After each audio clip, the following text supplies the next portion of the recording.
ప్రాథమిక మనసు మరియు ద్వితీయ మనసులను విడిచిన ఆత్మ లేదా నేను అనే శక్తి అయితే గాఢ నిద్రలో ఉంటుంది లేదా ధ్యాన సమాధి స్థితిలో ఉంటుంది.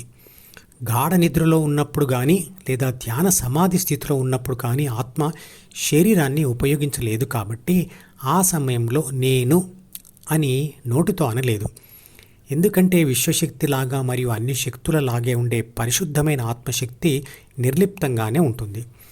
కానీ గాఢ నిద్రలో నుండి లేచి లేదా సమాధి స్థితిలో నుండి బయటకు వచ్చి ప్రాథమిక ద్వితీయ మనసులను మరియు తన శరీరాన్ని ఉపయోగించి నేను అంటూ అది మీతో ఏదైనా చెప్పగలదు.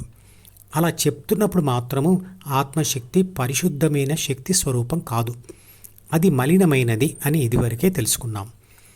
ఎందుకంటే అప్పుడు అది ప్రాథమిక మనసులోని శరీర రక్షణ, పోషణ మరియు పునరుత్పత్తి బాధ్యతలు స్వీకరిస్తుంది మరియు కామ, క్రోధ, మోహ, లోభ, మదమాత్సర్యాలు అనబడే 6 ఆయుధాలు ధరిస్తుంది మరియు అహం అనే ముసుగును తొడుక్కొని ప్రాపంచిక ఆత్మగా మారుతుంది. తరువాత డి అనబడే ప్రపంచ విషయాల జ్ఞాపక పుస్తకమును చదివి శరీరాన్ని ఉపయోగిస్తూ మీతో నేను అంటూ ఏదో చెప్తుంది. ఆ సమయంలో ఏబీసీ ఒక రోబో లాంటి పరికరం. అది మెలకువలో ఉన్నంతసేపు ఎఫ్ నుండి ఈ ద్వారా డీకి వచ్చే 5 రకాల సమాచారములలో ఏదో ఒక దానికోసం ఎదురు చూస్తూ ఉంటుంది. ఏదైనా ఒకటి రాగానే దానికి ప్రతిస్పందన తయారు చేసి మళ్ళీ డి ద్వారానే ఈలోని కాళ్ళు చేతులకు పంపించి ఎఫ్లో పనులు చేయిస్తుంది.